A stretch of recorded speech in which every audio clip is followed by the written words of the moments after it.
Pues voy a empezar dando información general en lo que comenzamos la clase.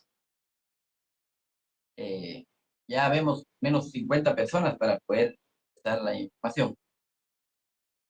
Hoy estamos en el tema de hablando de las excepciones previas.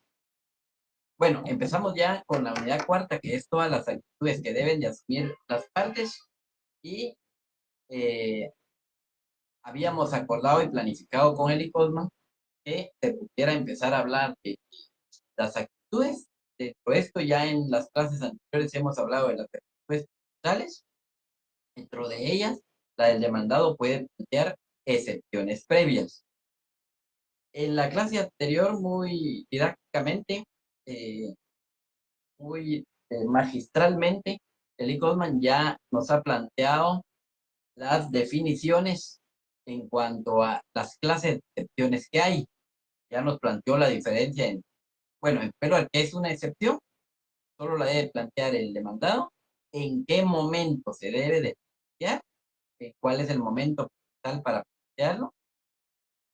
Ya se habló de la diferencia entre las clases de excepciones que hay básicamente tres grandes grupos: excepciones previas, excepciones mixtas y excepciones perentorias.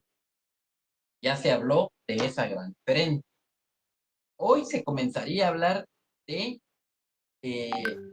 una a una de esas excepciones previas, empezar a individualizarlas. Ustedes saben que el artículo 116 del Código Fiscal Civil y Mercantil nos da un catálogo de cuáles son las excepciones previas que pueden plantear en los juicios civiles. Entonces, la tarea ahora es, pues, ir describiendo, conociendo cada una de esas excepciones, que es lo que había empezado, pero no se ha terminado. Si no estoy mal, la última clase se vieron 4 y quedan todavía las tantas. Entonces, creímos que íbamos a llevar un periodo menos, pero creo que es un tema un poco complejo, bastante complejo para explicarlo y complejo para entenderlo. Entonces, nos vamos a llevar otra clase más, que es la del día de hoy, explicando estas excepciones de manera individual. Eso sería la clase del día de hoy, esperando que hoy sí podamos terminar todas las excepciones que señala el artículo 116 del Código Mercantil. Ahí hay 11 numerales que tienen esas excepciones. En el 117 está otra, que es la de arraigo, serían entonces las excepciones que eran planteadas. Entonces, primera información, continuamos hoy con las excepciones. Creímos que vamos a terminar la clase anterior, pero es un tema que hay que ponerle mucha atención, es muy difícil, es muy complejo explicarlo y muy complejo también entenderlo. Entonces, preferible que tomemos la clase el día de hoy para ir explicando excepciones previas, tal vez más despacio, pero sí debe ser algo que vaya quedando de una vez. Entonces, hoy seguimos con las excepciones previas, que hablaríamos a partir de la definición de falta de personalidad y personería, 5 y 6, todas las restantes. Ahí vamos a pedirle apoyo a Lee Goldman, que él nos pueda seguir dando la clase, para que como había iniciado, para llevar un hilo conductor y no nos vayamos a equivocar. La próxima clase, que entiendo yo, esa es otra información, entonces ya tenés la información, es lo que vamos a ver hoy. ¿Estamos comprendidos en esa parte, compañero? Sí, licenciado. Gracias, Nuri. Gracias, sí. Entonces, estamos claros en la clase del día de hoy. Segundo tema. Ustedes saben que hay un comunicado de parte de la decanatura que hoy, que serían clases día de hoy lunes, martes y miércoles. Quiere decir que el día viernes ya no habría clases. No sé si ustedes tienen esa información, si no, yo se comparto. Ya hoy la última clase esta semana y después sería hasta las clases que vienen después de Semana Santa, o sea, el lunes 21 nos toca clase. ¿Estamos claros en ese segundo aspecto? Sí, licenciado. Solo una preguntita, licenciado. Yo tengo una duda. Con lo de su examen, todavía no se sabe para qué fecha va a ser. No. Entonces, segundo punto, gracias Nuri. Ahora voy a explicar. Segundo punto, estamos claros, hoy la última clase y la siguiente clase sería el lunes 21 de abril, después de Semana Santa. Tercer punto, eh, para solucionar la duda de Nuri, efectivamente, ustedes saben, en esta semana nos tocaba examen, pero se suspendieron los exámenes y en razón de ello no tenemos fecha de examen. De conformidad con el comunicado, es posteriormente van a sacar el nuevo calendario de examen. Entonces, no sabemos cuándo va a ser el examen. No hay fecha para lo parcial. Clase antes del segundo parcial, hasta eso sería el contenido. De lo contrario, el contenido podría ser hasta la clase del día de hoy, pero eso se forma oportunamente. ¿Estamos claros en ese tercer punto? Sí, licenciado, muchas gracias. Cuarto punto, un tema bien importante, compañeros. Yo les pediría que me pusieran atención para que no nos vayamos a confundir.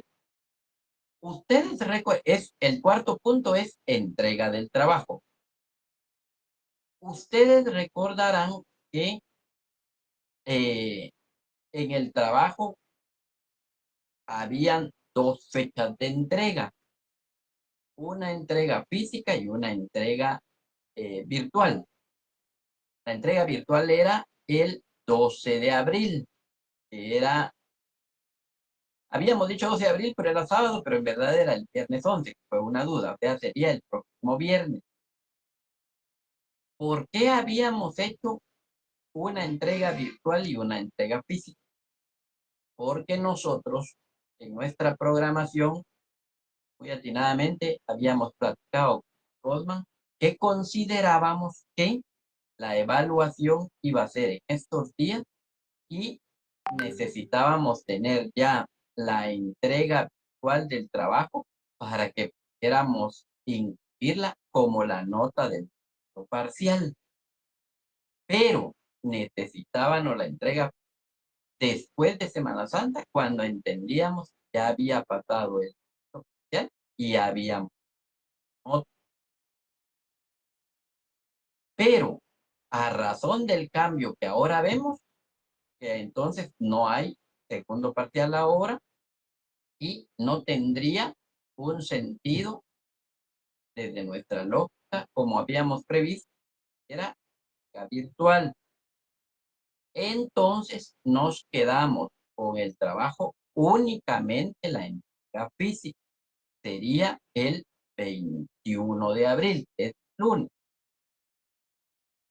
No sé si me logré entender en esa parte, compañeros, porque no quiero que vayan a haber confusión.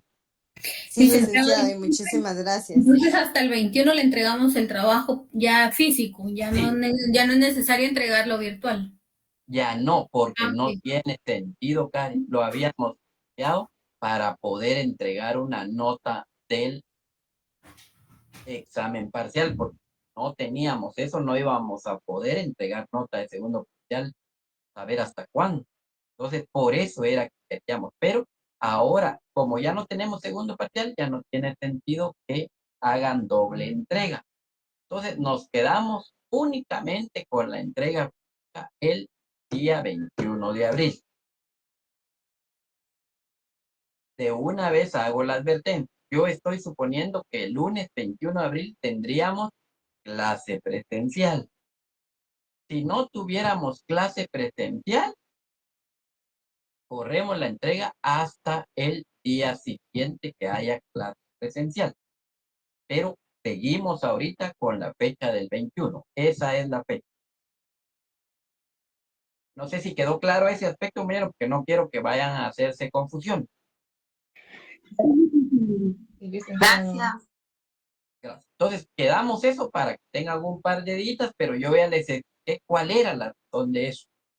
Nosotros habíamos hecho muy bien nuestro cálculo, habíamos planificado, digamos, este examen y dábamos tener notas y por eso dábamos la entrega virtual para que pudiéramos calificarlo y en la nota, pero no hubo examen, ya no necesitamos la entrega virtual, solo lo hacemos la entrega física lunes 21 en horario de clase. Estamos, esa creo que es la información importante en este momento. ¿Dudas, comentarios? No lo hay. Entonces, empezamos la clase porque queremos, ahora sí, esperamos terminar las excepciones previas. Y la otra clase, compañeros, ahí de acuerdo a la planificación que tenemos con el ICOSMA, quiero hablar del proceso ordinario, darles todo un panorama general en hora y media de cómo se desarrolla el proceso ordinario. Entonces le voy a pedir a todos que podamos obtener un esquema del juicio ordinario. Consigamos un esquema del juicio ordinario, compañeros, para que lo tengamos ahí en nuestra código, para que lo leamos, lo estudiemos, y cuando yo vea la otra clase, pues entendamos bien de lo que estamos hablando. Entonces, cualquiera que podamos obtener del juicio ordinario, esquema del juicio ordinario. Tratemos de tener uno, tenerlo para que lo podamos empezar a leer, a estudiar, y cuando yo esté hablando eso, pues no sea algo nuevo el tema, ya sea algo, ya podamos. Nínive, levanta la mano. Gracias, licenciado. Solo tenía una pequeña duda en el juicio ordinario. No es lo mismo en el ámbito civil que en el ámbito laboral, ¿verdad? Es que yo tengo uno, pero como siempre es diferente en penal, en civil y en laboral. No, Entonces, recuerden que varía. estamos en el curso de Derecho Procesal Civil, entonces debe tener un juicio ordinario civil. Ah, ya. Gracias. Sí, es que a veces se recomiendan libros de, por ejemplo, en Derecho del Trabajo de civil. Entonces a mí me causa un poco de confusión porque está dentro de las bibliografías y Sí, viceversa. Entonces, porque por eso quería tiene hacer razón. la aclaración. Tiene razón, Nini, porque yo ya lo he dicho en reiteradas ocasiones, muchas veces, de que el proceso civil sí es base para el proceso de trabajo. Esa es la base del proceso civil para el juicio laboral, pero no a la inversa. No a la inversa. Ah, muy bien. Gracias, licenciado. Gracias a usted, Nini. Entonces ya anoté ahí yo en el chat.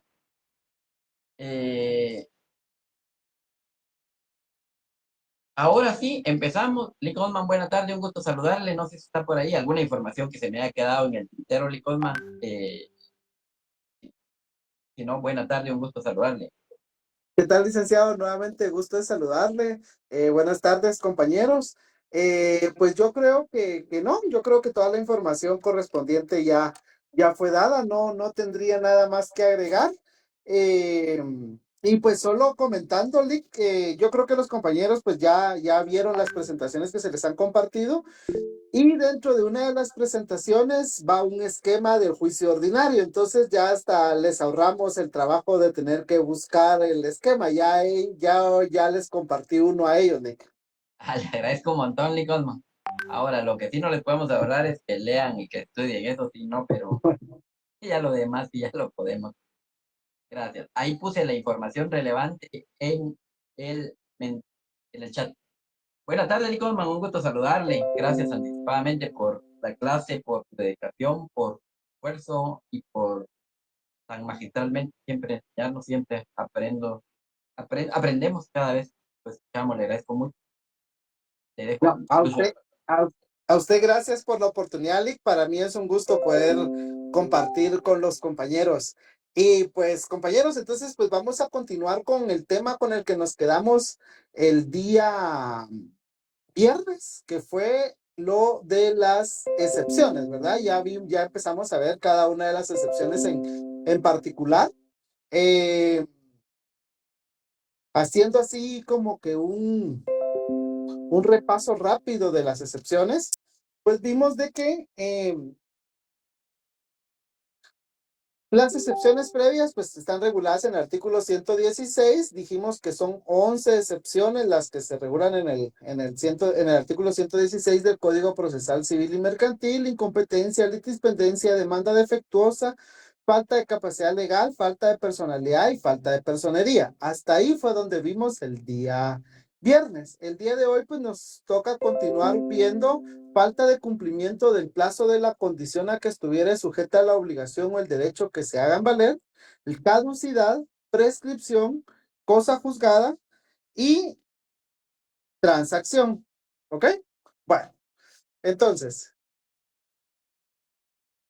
lo de la incompetencia, pues lo vimos, ¿verdad? Y dijimos que mediante esta interposición de esta excepción, lo que se hace es establecer si el juez ante quien se interpuso la demanda es o no es el competente.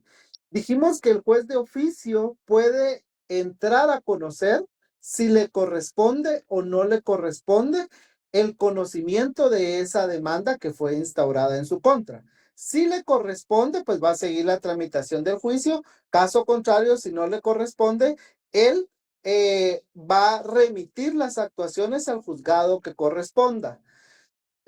También dijimos que hay dos clases de incompetencia, una absoluta y la otra relativa, que es absoluta cuando se trata por razón de la materia y de la cuantía, y que es relativa cuando es por cuestión del territorio, toda vez de que aquí tenemos la figura de la prórroga de la competencia, en que consiste en que un juez de otra circunscripción territorial, pero de la misma materia y con competencia de la misma cuantía, puede conocer de un asunto que en principio le correspondería conocer a un juez de otro territorio, ¿verdad? Lo vimos. También explicamos aquí que el artículo 117 de la LOG nos indica lo relativo a la declinatoria. Sin embargo, explicamos que por el principio de especialidad, aquí no aplica la declinatoria, sino lo que corresponde plantear es la excepción de incompetencia. ¿Ok?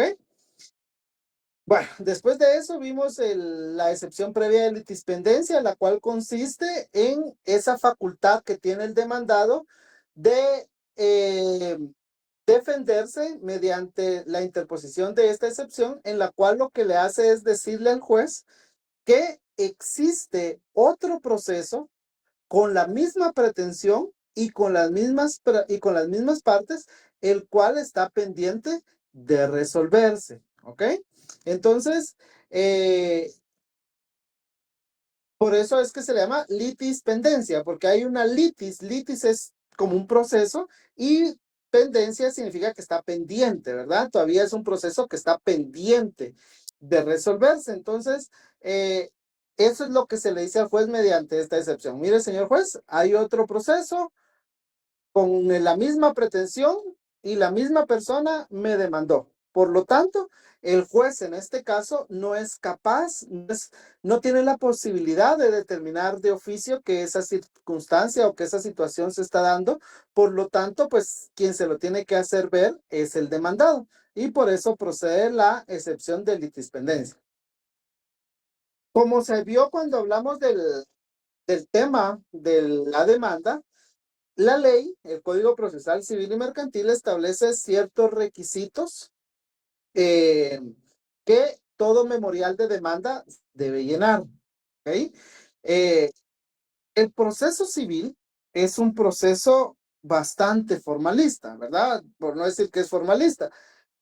Tampoco significa que sea rigurosamente, que tenga que ser rigurosamente formalista, pero sí hay formalidades que se deben de cumplir. Y dentro de esas formalidades que son requisitos sine qua non, se le llaman, o requisitos sin los cuales no se le puede dar trámite a un proceso, a una demanda, son los que se regulan principalmente en el artículo 61 y 106 del Código Procesal Civil y Mercantil.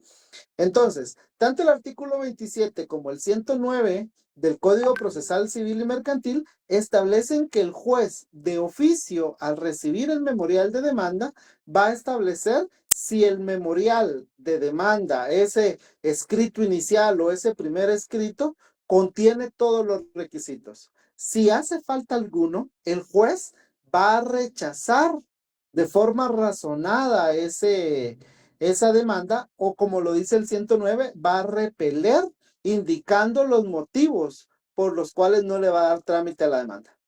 Sin embargo, si pasara de que el juez al momento de recibir la demanda no se percata de que ese memorial no cumple con todos los requisitos que la ley establece, pues en la parte, el demandado tiene la facultad de interponer su excepción previa de demanda defectuosa. Es decir, le dice al juez de que la demanda que fue presentada en su contra no reúne todos los requisitos que la ley establece y por lo tanto esa demanda tiene que ser rechazada. ¿Ok? En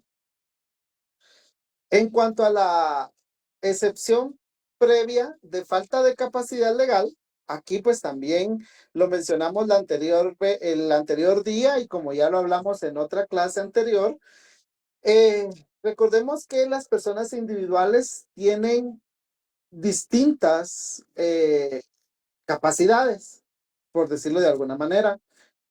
Cuando las personas cumplen 18 años, la ley les asigna o le establece de que las personas tienen capacidad de ejercicio, es decir, pueden ejercer por sí mismos sus derechos y contraer por sí mismos sus obligaciones. Sin embargo, antes de los 18 años, la persona sí es sujeta de derechos y de obligaciones. Sin embargo, esos derechos no los puede ejercer por sí mismo o no puede contraer obligaciones por sí misma. Necesita a alguien que vele o que represente a esa persona, a ese menor de edad. Entonces ahí es cuando tenemos una capacidad de goce, ¿ok? Entonces, de conformidad con el artículo 44 del Código Procesal Civil y Mercantil, la capacidad procesal es aquella que tienen las personas que pueden ejercer por sí mismos sus derechos y obligaciones. Y si ya dijimos que las personas que pueden ejercer por sí mismos sus derechos y obligaciones son aquellas que tienen capacidad de ejercicio, eso significa que la capacidad de ejercicio es igual a la capacidad procesal. ¿Y qué es la capacidad procesal entonces? Es esa facultad que tienen las personas de poder presentar una demanda o de poder ser sujeto procesal. ¿Ok? Por esa razón es que, como lo indicamos, tanto la excepción, perdón, la excepción de falta de capacidad legal aplica tanto para el demandado como para el actor. Eso significa que si el actor es una persona menor de edad o es una persona interdicta, porque esa persona interdicta no puede ejercer por sí misma sus derechos y obligaciones, ahí procede la falta de capacidad legal en contra del actor, ¿verdad? ¿Quién va a presentar esa excepción? El demandado. Y va a decir, mire, señor juez, la persona que presentó la demanda en contra de mí no tiene capacidad de ejercicio porque es una persona declarada en estado de interdicción o es un menor de edad y por lo tanto, al no tener capacidad de ejercicio, no tiene capacidad procesal. En ese sentido, presento mi excepción previa de falta de capacidad legal. O, caso contrario, puede ser de que la persona actora, el demandante, sí sea una persona mayor de edad en el libre ejercicio de sus derechos y que por lo tanto tiene capacidad de ejercicio y en consecuencia tiene capacidad procesal.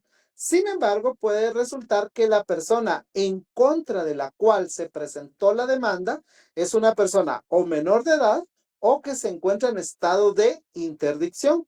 Entonces ahí se puede, el demandado puede presentar su excepción previa de falta de capacidad legal, aduciendo de que él como demandado no tiene capacidad de procesal, toda vez de que es menor de edad o que se encuentra en estado de interdicción y que por lo tanto, por ser menor de edad o por encontrarse en estado de interdicción, no tiene capacidad de ejercicio y al no tener capacidad de ejercicio no tiene capacidad procesal.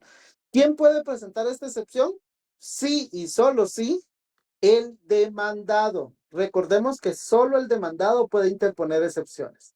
Pero, repito, en este caso, él puede hacer ver la falta de capacidad procesal para el demandante o puede hacerla ver la falta de capacidad legal para él como demandado. ¿Ok? Cualquier duda, aunque esto lo explicamos en la clase anterior, pero solo estamos haciendo aquí una pequeña retroalimentación para los compañeros que a lo mejor no estuvieron conectados. Ruth, Dígame, adelante. Sí, licenciado, la clase pasada me quedó una duda. No sé dónde se interpone todo esto. O sea, cuando existe, por ejemplo, que sea menor de edad de 16, ¿en dónde se interpone o qué instancias se interpone? Veamos, no sé si le terminé de comprender su duda, pero, por ejemplo, digamos que yo vengo y presento una demanda en contra de usted, Ruth, ¿ok? Y presento mi demanda en el juzgado de primera instancia civil del departamento de Zacatepeques en la antigua Guatemala, ¿ok? Y usted resulta que es una persona menor de edad, usted tiene 17 años aún. Entonces, cuando a usted le notifican la demanda, ¿ok? Cuando a usted le notifican la demanda, allí empieza usted a estar emplazada. ¿Qué es el emplazamiento? El plazo de 9 días que la ley le otorga para que usted tome una actitud frente a la demanda. Pero dentro de los primeros 6 días, dentro de los que la emplazaron, de esos 9, los primeros 6, usted tiene la facultad de interponer excepciones. Entonces usted a través de su papá o su mamá, porque usted es menor de edad, entonces usted va con su mamá y dice, mira mamá, mira papá, a mí me trajeron esta notificación, me trajeron esta demanda, entonces viene su papá, su mamá y dice, no, a vos no te pueden demandar porque sos menor de edad. Entonces viene su papá o viene su mamá y van con un abogado. Entonces el abogado hace un memorial. ¿Quién va a comparecer en ese memorial? Pues su papá o su mamá, quien tenga la patria potestad suya. Y ellos dicen, yo en calidad de representante legal y en ejercicio de la patria potestad de mi hija menor de edad, y me presento o comparezco a interponer excepción previa de falta de capacidad legal. Toda vez de que, y ya empieza a explicar, con fecha tal a mi hija le notificaron la resolución de fecha tal y tal. Sin embargo, resulta que ella es menor de edad, por lo tanto, señor juez, ella no tiene capacidad procesal porque por ser menor de edad no tiene capacidad de ejercicio y por lo tanto no se puede iniciar un proceso en contra de ella. Entonces, a partir del planteamiento de esa excepción, el juez va a iniciar un incidente. Y al tramitar ese incidente, el juez va a decidir mediante la emisión de un auto si procede o no procede la falta de capacidad legal. Si procede la falta de capacidad legal, entonces ahí termina el proceso, ¿ok? Ya el demandante, el actor tendría que presentar una nueva demanda, esperar a que usted sea mayor de edad o bien a través de quien ejerza la patria potestad, pero demandarla a usted directamente, pues no se podría porque usted no tiene capacidad de ejercicio. En el caso que usted sea menor de edad. No sé si con eso resolví su duda, Ruth. Sí, licenciado, muchas gracias. No la algo convencida. ¿Segura? Sí, lo único que quería saber es en qué instancia se interpone para confirmar. Es en la primera, ¿verdad, Lick? No entiendo a qué se refiere con instancia, compañera. Por ejemplo, yo vengo y interpongo mi demanda a un juzgado civil. En ese juzgado civil, no sé como en qué área debo de interponer la demanda, decir, vengo a interponer esto o cómo es. Esa es la pregunta. No sé, no termino de comprenderle a su duda. Pero sí lo entendí por lo que mencionó de primera instancia del juzgado civil. Usted mencionó Ok, eso. mire, Ajá. yo no sé si a lo mejor por ahí va su duda, Ajá. pero usted está preguntando específicamente por esta excepción previa de falta de capacidad legal. Exacto. ¿Sí? Ok, Ajá. ahora, veamos el artículo, en primer lugar, el artículo 120. ¿Tiene el artículo 120 de su Código Procesal Civil y Mercantil? Sí, ahorita. Va, 120, léalo, pues. 120 dijo, ¿verdad? Sí. Artículo 120, interposición de excepciones previas.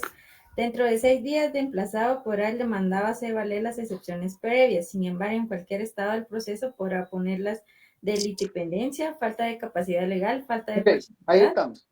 Recordemos que la falta de capacidad legal es una excepción previa, pero tiene la característica de que es privilegiada ya que se puede interponer en cualquier estado del proceso. ¿Ok? De conformidad con la ley del organismo judicial, nos establece que en Guatemala únicamente existen 2 instancias. No sé si por ahí va la duda que usted tenía. En Sí. Guatemala solo existen 2 instancias. Artículo 59 de la ley del organismo judicial. ¿Lo tiene a la mano? Ahorita voy. 59. Así es. 59. Artículo 50. Artículo 59. Instancias. En ningún proceso habrá más de 2 instancias. Ok, entonces dice, en ningún proceso habrá más de 2 instancias.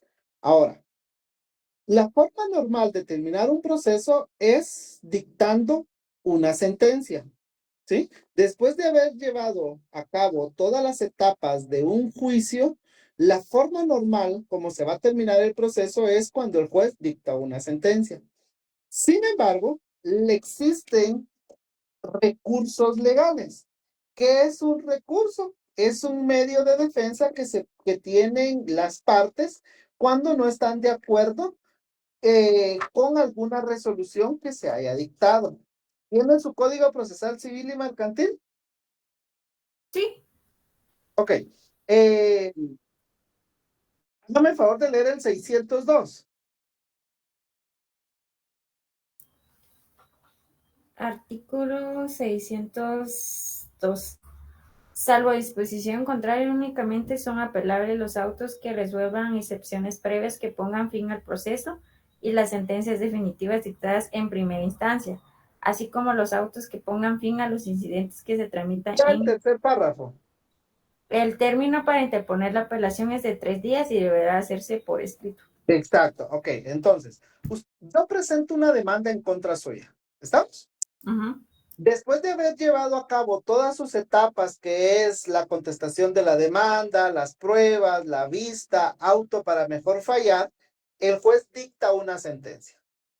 Si esa sentencia es favorable a mí y usted no está de acuerdo, usted tiene la facultad de interponer un recurso, el cual se llama apelación. Es decir, usted presenta un recurso de apelación en contra de esa sentencia diciendo, señor juez, yo no estoy de acuerdo con la sentencia que usted dictó. O caso contrario, si la sentencia no me gusta a mí, es decir, declaró sin lugar mi demanda, yo también, como actor, porque el recurso de apelación lo puede interponer cualquiera de las 2 partes, puedo presentar una apelación en contra de esa sentencia, diciendo no estoy de acuerdo con esa sentencia.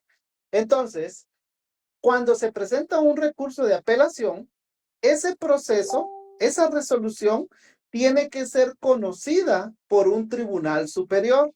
En este caso, si el proceso se estaba llevando en un juzgado de primera instancia, el superior jerárquico del juzgado de primera instancia es una sala de apelaciones. Ahora, si el proceso se estaba llevando en un juzgado de paz, el superior jerárquico es un juzgado de primera instancia. Pero si el proceso estaba siendo llevado en un juzgado de primera instancia, el juzgado de primera instancia era mi primera instancia. Y cuando esa apelación es conocida por una sala de apelaciones, el procedimiento del recurso de apelación que se lleva a cabo, que se tramita en la sala de apelaciones, es lo que se conoce como segunda instancia. Por eso es que en Guatemala únicamente hay 2 instancias. Ahora, si el proceso estaba siendo llevado en un juzgado de paz, el proceso en mi juzgado de paz sería la primera instancia, y cuando la apelación sube al juzgado de primera instancia, el juzgado de primera instancia va a conocer en segunda instancia, aunque parezca ahí un contrario, ¿verdad? Pero ahí estaría conociendo el juzgado de primera instancia en segunda instancia. Entonces, esas son las 2 instancias que tiene todo proceso. Ahora, un proceso normalmente termina cuando se dicta una sentencia, pero para que el proceso realmente se encuentre terminado, significa que esa sentencia se encuentra ejecutoriada. ¿Qué significa que sea ejecutoriada? Que ha causado firmeza. ¿Qué significa que ha causado firmeza? Significa o que esa sentencia no fue apelada dentro del plazo de los 3 días, o bien de que presentada la apelación fue declarada sin lugar. Entonces, hasta que la sentencia se encuentre ejecutoriada, hasta ese momento termina el proceso. ¿Ok? ¿Y qué dice entonces el artículo 120 del Código Procesal Civil y Mercantil? Que la excepción de falta de capacidad legal se puede interponer en cualquier parte del proceso.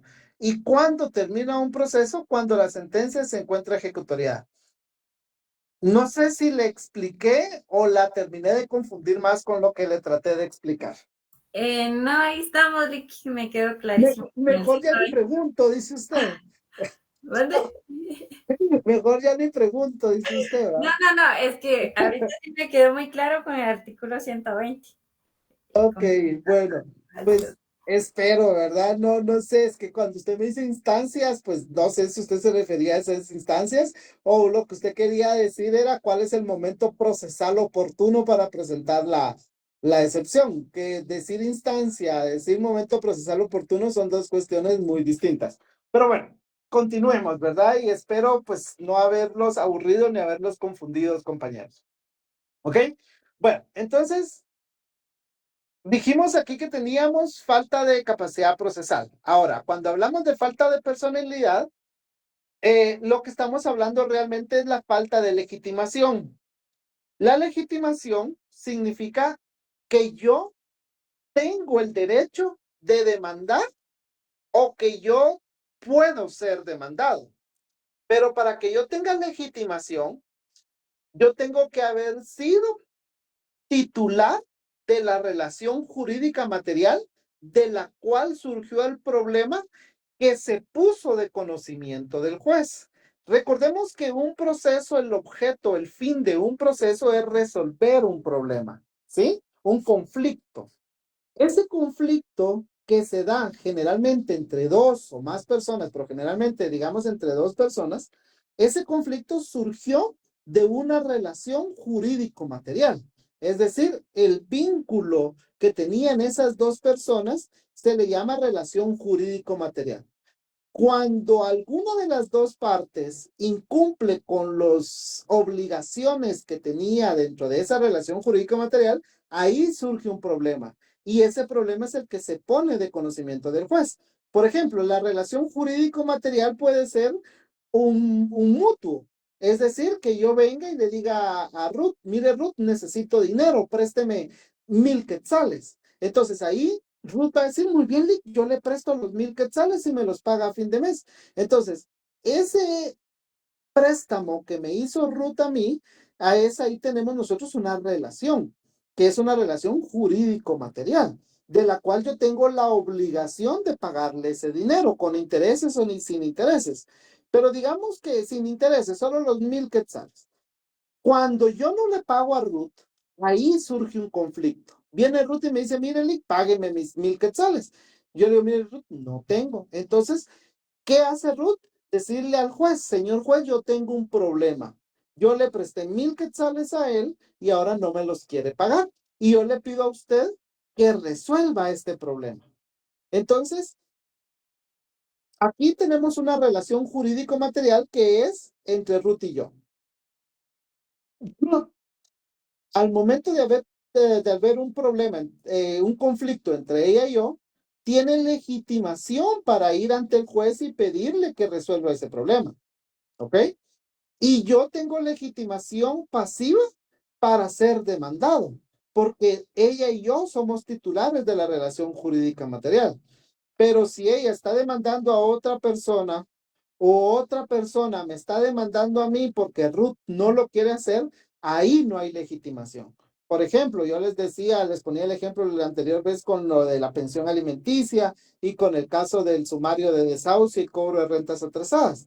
Si es una persona que no es la titular del derecho, que no tiene legitimación, entonces ahí se procede excepción previa de falta de personalidad. O caso contrario, que se esté demandando a una persona que no es la titular de la relación jurídico-material. Y entonces ahí también procede la excepción previa de falta de personalidad. ¿Ok?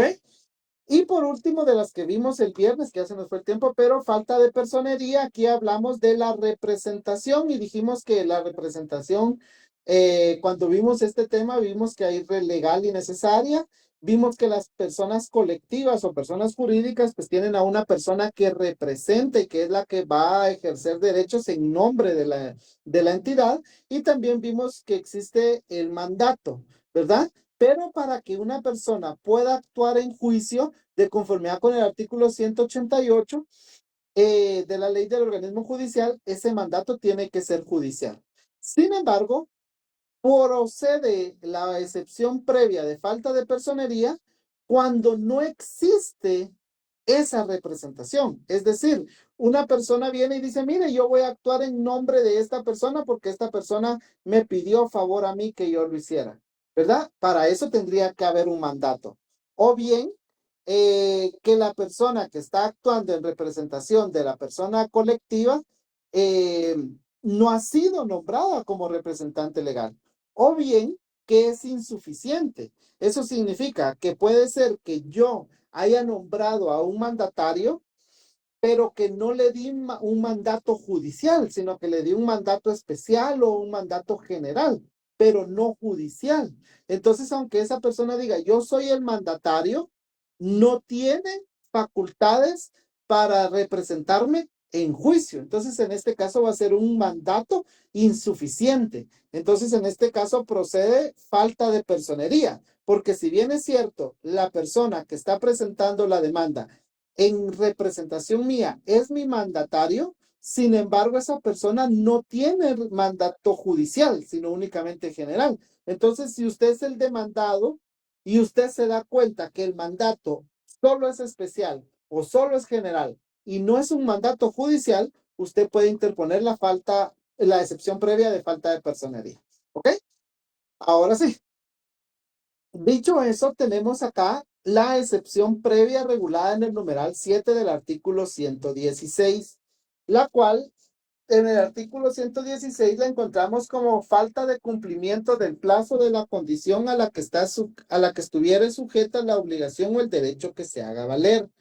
Sin embargo, en la realidad, en esta excepción tenemos 4 excepciones distintas. La primera, falta de cumplimiento del plazo a que estuviera sujeta la obligación. Falta de cumplimiento del plazo a que estuviera sujeta la obligación. Número 2, falta de cumplimiento del plazo a que estuviera sujeto el derecho. En una es falta de cumplimiento del plazo al que está sujeto la obligación y el otro falta de cumplimiento del plazo a que estuviera sujeto el derecho. Número 3, falta de cumplimiento de la condición a que estuviera sujeta la obligación. Y número 4, falta de cumplimiento de la condición a que estuviera sujeto el derecho que se haga valer. ¿Ok? Para eso yo les voy a pedir que por favor nos vayamos al artículo 1269 del Código Civil. Y alguien que me haga favor de leerlo.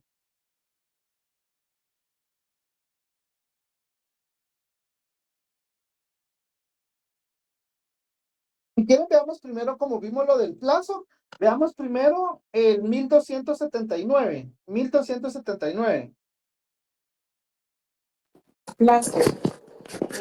Artículo 1279. El plazo solamente fija el día o fecha de la ejecución o extinción del acto o negocio jurídico. 1280. ¿79 o 70?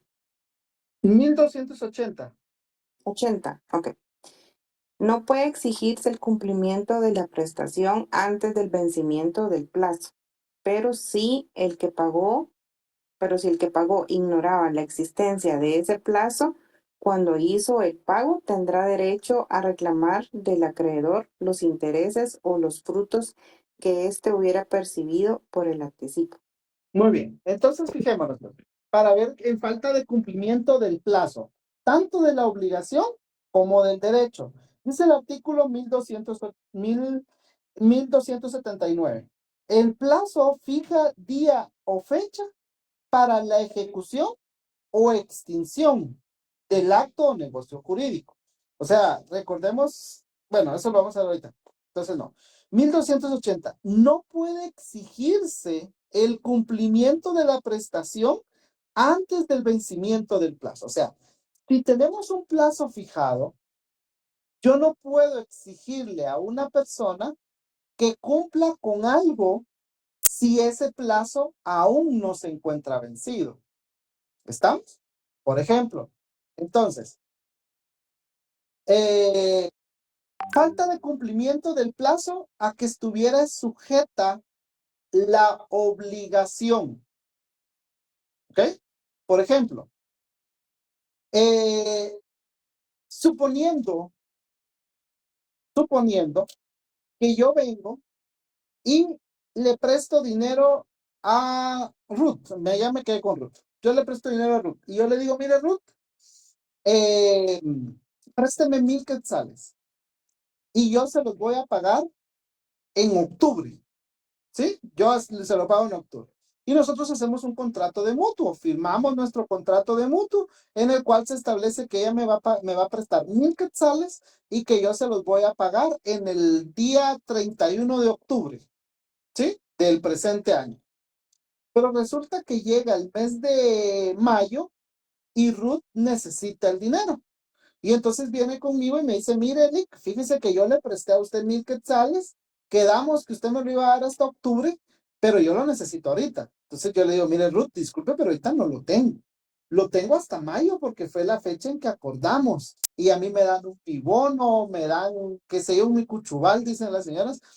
Entonces yo hasta octubre le puedo pagar, que es la fecha en la que acordamos. Si yo quiero le pago antes, pero si no, yo le digo, no, Ruth, discúlpeme, pero quedamos en la fecha de octubre, entonces usted me va a tener que esperar a octubre. Entonces, ¿qué es lo que hace Ruth? Demandarme y presenta una demanda, ¿verdad? Entonces, en este caso, yo puedo indicar de que si bien es cierto, Ruth tiene el derecho de cobrarme, ella me dio un plazo y que ese plazo aún no se ha cumplido. Para que ella me pueda demandar, ya tuvo que haberse terminado el plazo al que estaba sujeta mi obligación. Yo tenía la obligación de pagarle, pero hay un plazo establecido para que yo le pague. Y ese plazo aún se encuentra pendiente de vencerse. Entonces aún no se ha cumplido el plazo al que está sujeto mi obligación. Ya el 1 de noviembre, el 2 de noviembre, el 3 de noviembre o cualquier otro día después del 31 de octubre, Ruth ya me puede demandar, exigiéndome que yo le pague los 1000 quetzales porque dentro del plazo que yo tenía no le pagué. Pero si ella me los demanda antes, yo puedo presentar mi excepción previa de falta de cumplimiento del plazo al que está sujeto mi obligación. ¿Estamos de acuerdo? ¿Alguna duda?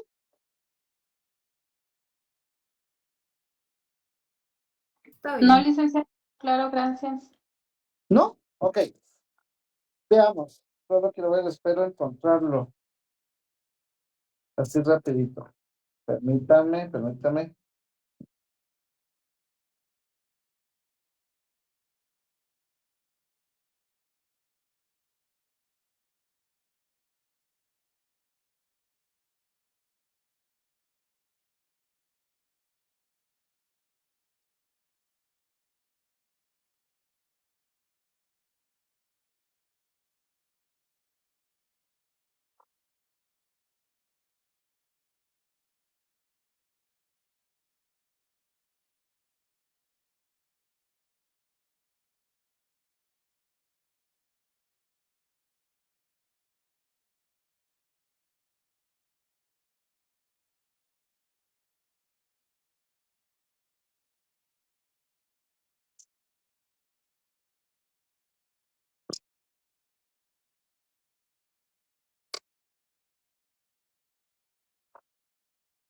Sabes que no encuentro el fundamento, compañero.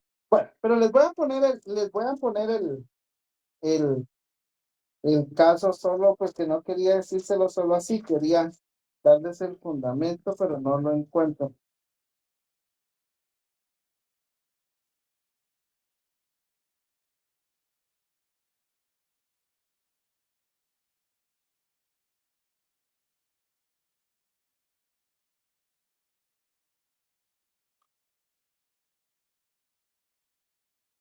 Ok, bueno.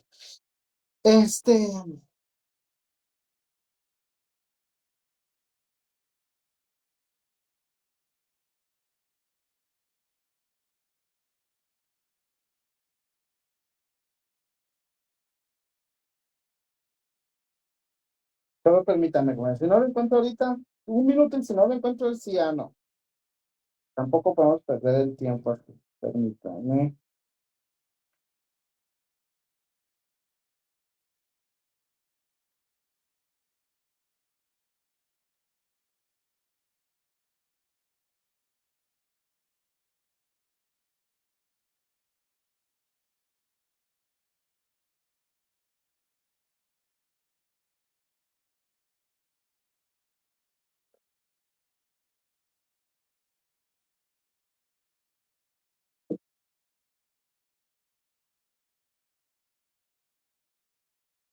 Ok, veamos artículo 994 del Código Civil.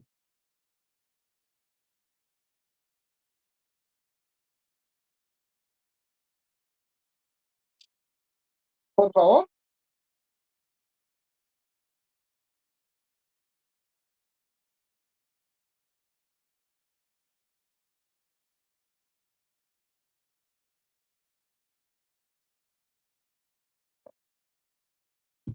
Excelente. Fíjense lo que dice aquí. Dice la condición. Aquí estamos hablando de esta. Miren, falta de cumplimiento de la condición a que estuviera sujeta a la obligación. Dice, la condición de no enajenar o no gravar los bienes solo será válida hasta la mayoría de edad y 5 años más de los herederos o legatarios. ¿Qué significa esto? Lo que significa esto es de que hasta que no se haya cumplido con la condición. ¿Y cuál es la condición? Que haya el heredero cumplido la mayoría de edad y 5 años más. Entonces, hasta que no haya cumplido esa edad, los herederos no pueden enajenar o gravar los bienes que hayan recibido. Estamos en esta, ¿verdad? Entonces, en este caso, si la persona viene y vende algún bien que se pueda, bueno, si esta persona, digamos, cumplió los 18 años y dice, bueno, yo voy a vender la casa que me dejó mi papá, porque aquí donde está la casa no me gusta, pero en el testamento estaba la condición que tenía que ser hasta la mayoría de edad y 5 años más, entonces él, al cumplir los 18, la quiere vender, ¿ok? Entonces, se puede presentar una excepción en este caso, porque aquí digamos que habría que dar un juicio, pero se puede presentar la falta de excepción en el caso de que no se ha cumplido con la condición que estaba pactada para que él tuviera la facultad de hacer eso. ¿Ok? Entonces, no se ha cumplido la condición a que él tiene la obligación de cumplir. No sé si me estoy dando a entender. Entonces, hay ciertas cuestiones en las cuales el demandado puede decirle al juez, señor juez, en este caso hay una obligación que si bien es cierto, yo tengo que cumplirla, pero el plazo todavía está a mi favor. Aún no se ha vencido el plazo que esta persona tenía para que yo le cumpliera con mi obligación y me está demandando antes de tiempo. En el otro caso, falta de cumplimiento del plazo a que estuviera sujeto el derecho que se hace valer. En este caso dice, mire señor juez, esta persona también me está demandando antes de tiempo, ¿sí? Él tiene un derecho, pero su derecho empieza a nacer, empieza hasta esta otra fecha. No puede presentar, no puede exigir esto porque su derecho aún no ha nacido. En el caso de la condición, que si vemos el artículo 1279, nos dice, en los negocios jurídicos condicionales, o sea que hay una condición, la adquisición de los derechos, así como la resolución o pérdida de los ya adquiridos, depende del acontecimiento que constituya la condición. Es decir, en estos casos, si se cumple con la condición, a partir de ese momento, o yo perdí mi derecho, o a partir de que se dio la condición, me nació el derecho de hacer tal cosa. ¿Ok? Entonces, falta de cumplimiento de la condición a que estuviera sujeta la obligación. En este caso, la condición aún no se ha dado para que yo tenga que, por ejemplo, si yo soy el demandado, ¿verdad? Si yo tengo que yo soy el demandado y me están exigiendo o me están demandando porque yo no he cumplido con alguna obligación, yo puedo presentar mi excepción previa indicando que la condición que tenía que darse para que yo cumpliera con esa obligación aún no se ha dado. O, por el contrario, si una persona me demanda y la condición que le da vida al derecho que esta persona está exigiendo aún no se ha dado, yo puedo presentar mi excepción previa de falta de cumplimiento de la condición. Porque si bien es cierto, él va a tener ese derecho, pero ese derecho le va a nacer a él hasta el momento en que la condición se da. ¿Ok? Entonces, no sé si hay alguna duda con esto. Yo creo que los confundí un poco con el anterior, pero no sé si ustedes me dicen si hay alguna duda.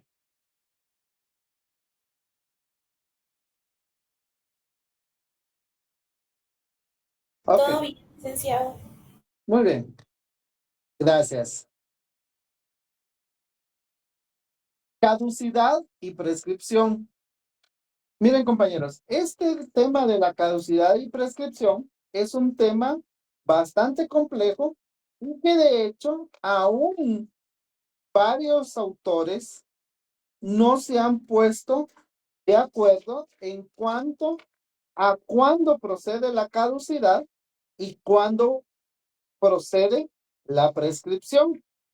Lo que sí existe en la ley es establecer ciertas características de la caducidad y ciertas características de la prescripción. Sin embargo, repito lo que ya les dije. No hay un criterio ni legal ni doctrinario en el cual esté realmente establecido cuándo procede caducidad y cuándo procede prescripción. Sin embargo, en ambas, la caducidad y prescripción es la pérdida de una acción o un derecho por el transcurso del tiempo. O sea, cuando pasa el tiempo, muy parecido a lo que vimos anteriormente, ¿verdad? Solo que ahí, pues, había un derecho o una obligación que se estaba haciendo valer. Aquí igual, aquí es que por haber pasado el tiempo, yo tengo el derecho o lo perdí, o me nació el derecho o lo perdí. En este caso, cuando hablamos de excepción de previa de prescripción y de caducidad, es porque en virtud de que ya pasó el tiempo, esta persona que me está demandando ya no puede ejercer su acción o ya no tiene el derecho para poder exigir algo dentro del proceso. Y por lo tanto, yo presento como demandado mi excepción previa de falta de caducidad o falta de prescripción. Como les decía, realmente en ambos lo que aplica y lo que nos interesa es el transcurso del tiempo. El tiempo transcurrió y en virtud de que transcurrió el tiempo y no se ejerció esa acción o no se ejerció ese derecho, se perdió. Y por lo tanto, si me demandan, yo interpongo o caducidad o interpongo prescripción.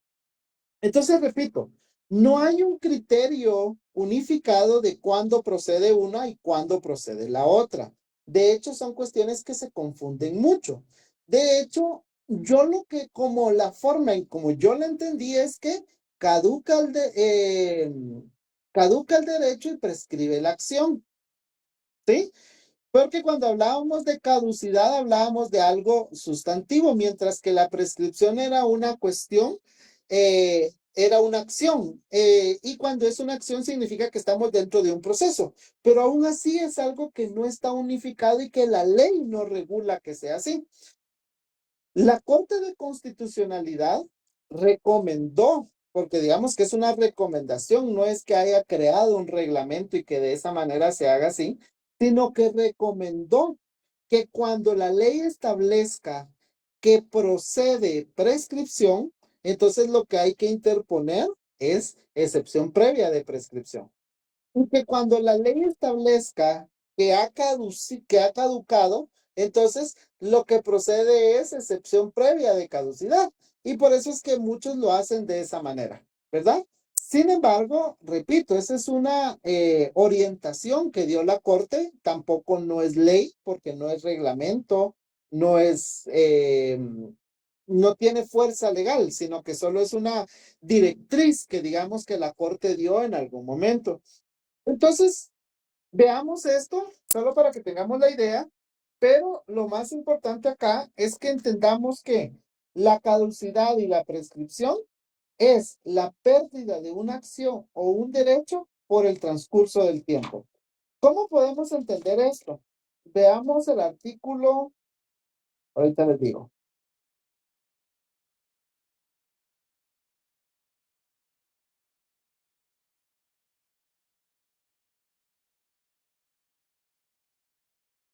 Alguien que me haga favor de leer el artículo 296 del Código Procesal Civil y Mercantil.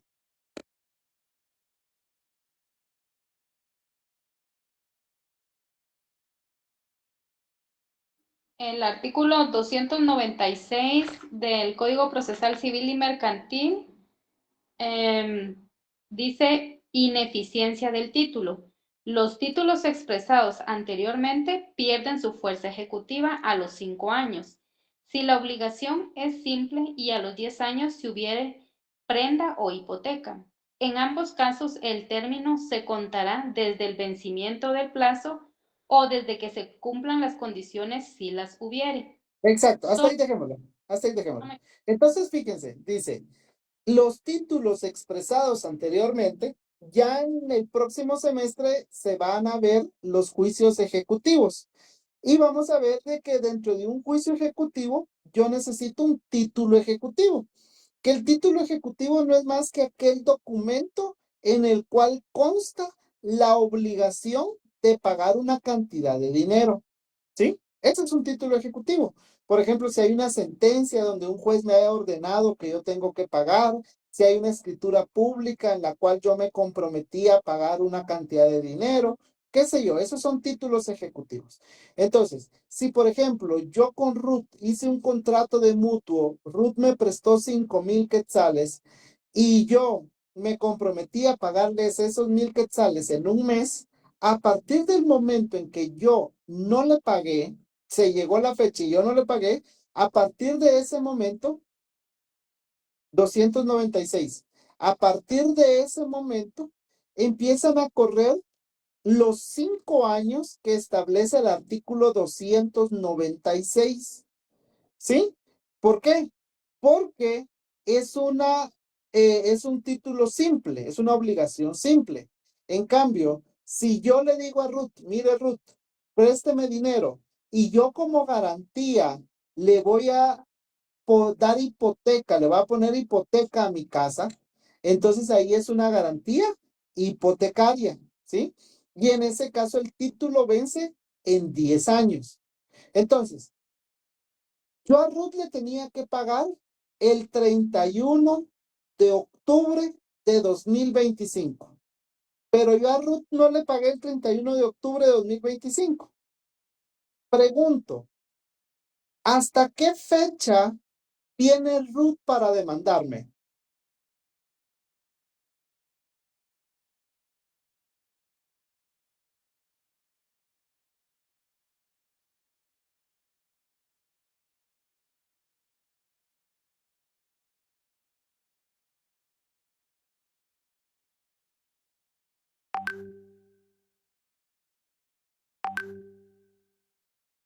Liz, perdone, buenas tardes. ¿Qué fechas dijo? Perdone.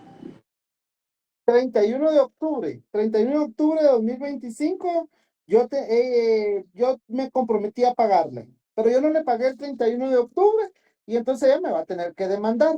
¿Hasta cuánto, hasta qué plazo tiene ella para demandarme?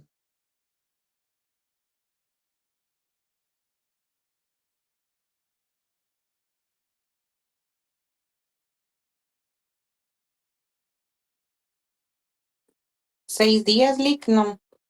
No, dice 5 años. ¿Cuándo se vencen esos 5 años? 2030. ¿Pero qué día? 31 de octubre del 2030. 30 de ¿Por qué, octubre. por qué el 31 de octubre, compañera? Tendría que ser un día antes por ser en la víspera, ¿no, licenciado? Exacto. ¿Sí? Entonces ella tendría hasta el 30 de octubre de 2030 para demandarme. Si a ella se le olvidó o no quería y se le fue el tiempo y llegó el 1 de noviembre, el 2 de noviembre de 2030 y ella hasta ese día presenta su demanda, entonces yo presento mi excepción previa o mi excepción de prescripción. ¿Por qué? Porque a ella ya le venció, digamos, o ya le prescribió su derecho a demandarme, o ya le caducó su derecho a demandarme. ¿Por qué los bancos es diferente? ¿En qué sentido, Nelly?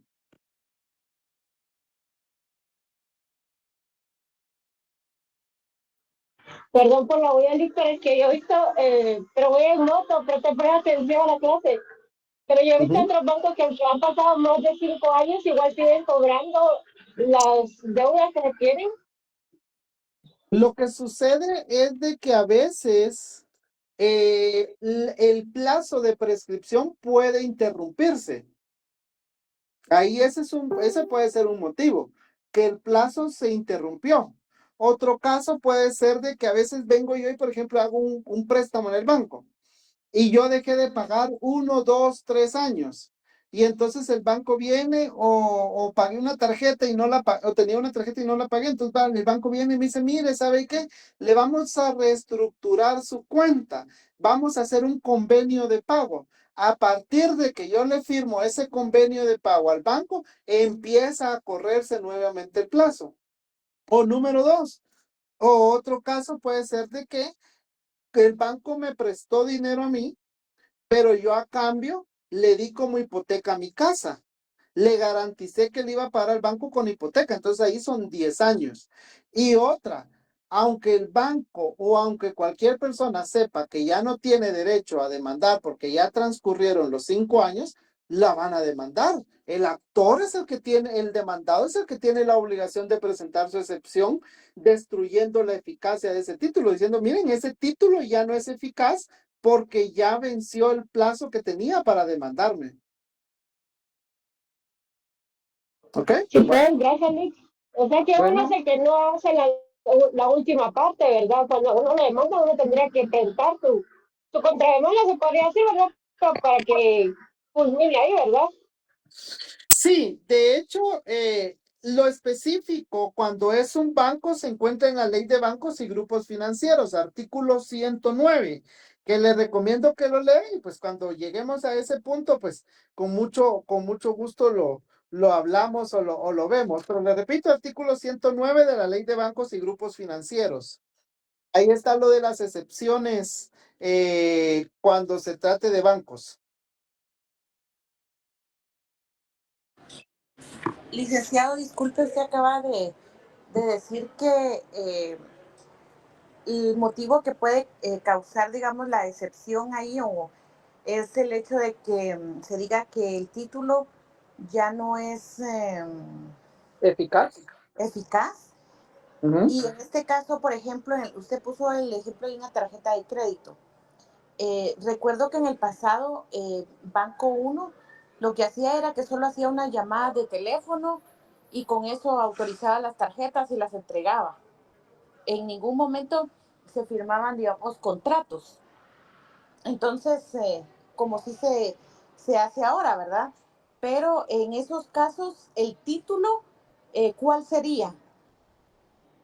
En principio, mire, eso es un tema que no estamos viendo ahorita porque eso es un tema de ejecutivo y créame que es una cuestión bastante compleja. Sin embargo, solo para responderle a su duda, porque usted lo preguntó, con mucho gusto se lo comento.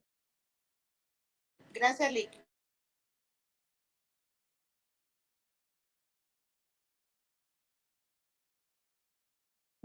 Ok, no obstante que me compartieron una cuestión de una inconstitucionalidad que acaba de ver sobre este tema, quedémonos con esta idea para darle una respuesta y oportunamente pues podemos ver cuando ya estemos viendo este tema algo más profundo. Pero en el artículo 327 del Código Procesal Civil y Mercantil, en el numeral quinto está que es un título ejecutivo el acta notarial en el que consta el saldo que existiere en contra del deudor de acuerdo con los libros de contabilidad llevados de forma legal. Es decir, no es necesario el título ejecutivo para que le demanden a usted, no es el contrato que usted firmó. El título ejecutivo es el acta notarial en donde un notario va a hacer constar de que en los libros de contabilidad de esa empresa o de ese banco usted les debe. Entonces, si para el banco usted les debe, ellos lo van a demandar. Usted tiene el derecho de demandarse y demostrar que ya les pagó o que no les debe nada. Pero, le repito, el título ejecutivo no es el contrato.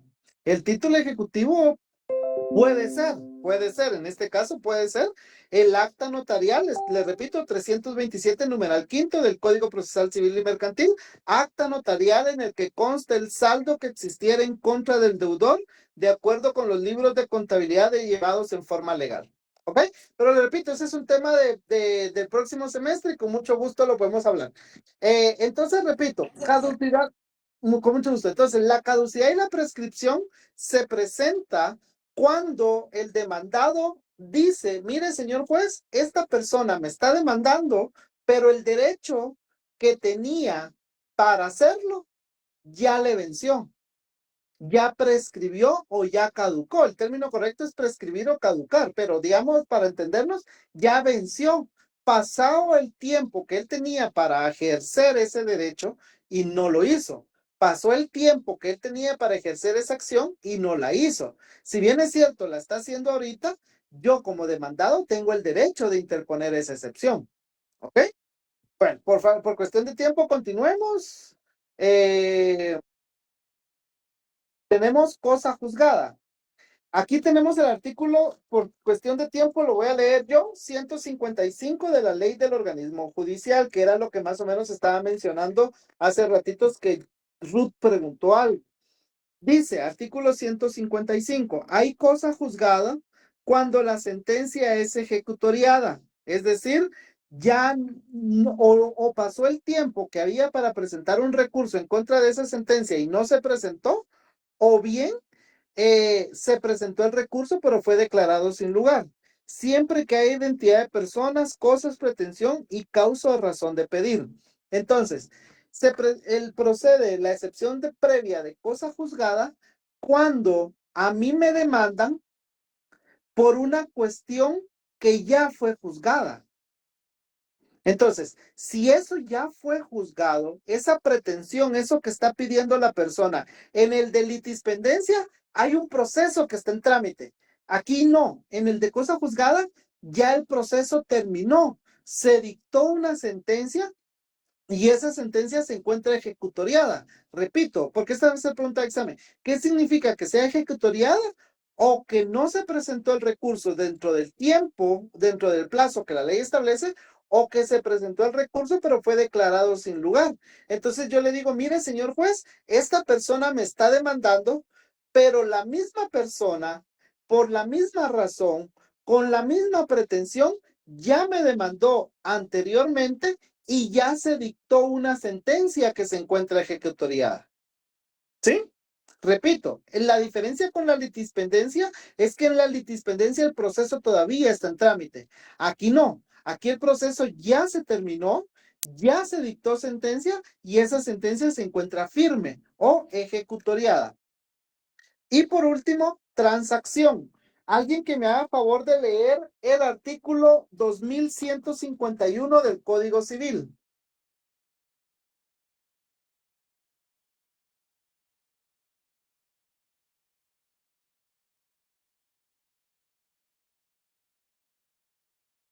Compañeros, todavía tenemos 6 minutos. 2151. 2151.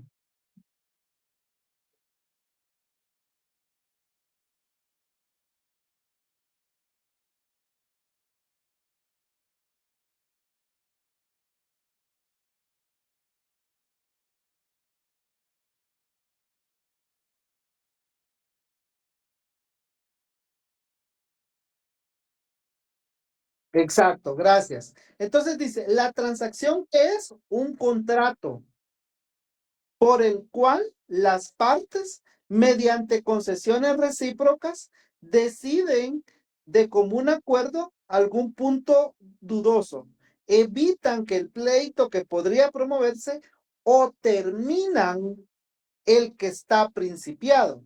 En este caso, entonces, suponiendo que yo demando a Claudia, pero Claudia viene y habla conmigo y me dice, mire, Lick, no, hombre, lleguemos a un acuerdo. ¿Sabe qué? Voy a hacer lo que usted me está pidiendo. Vamos con un notario y firmemos, pero yo tiempo de estar yendo al juzgado no voy, no tengo. Entonces, hacemos un contrato de transacción.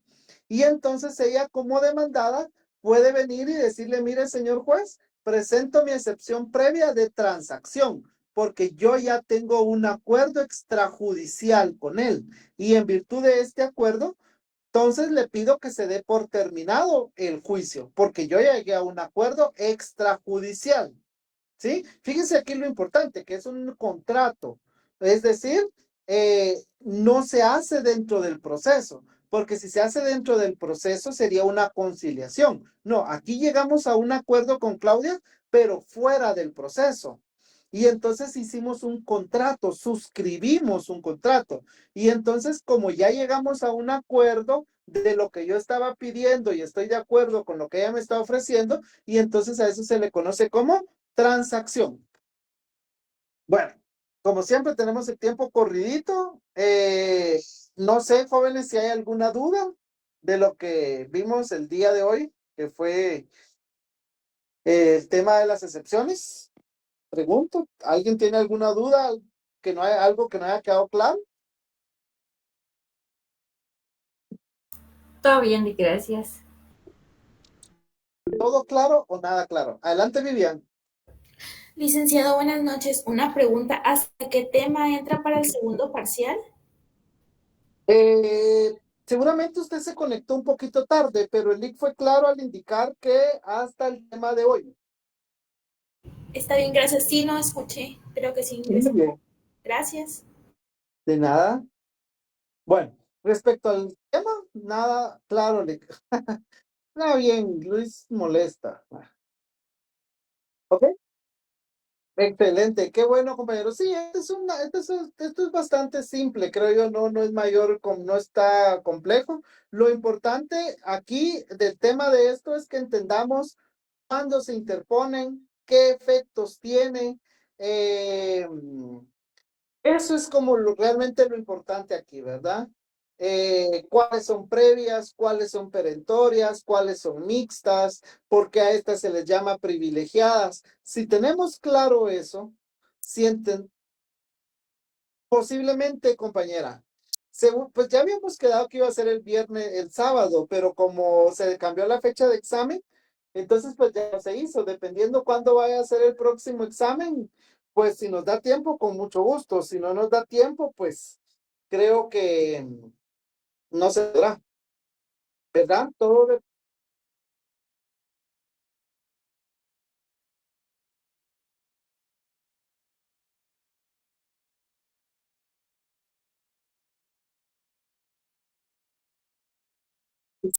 Sí, yo creería que lo ideal es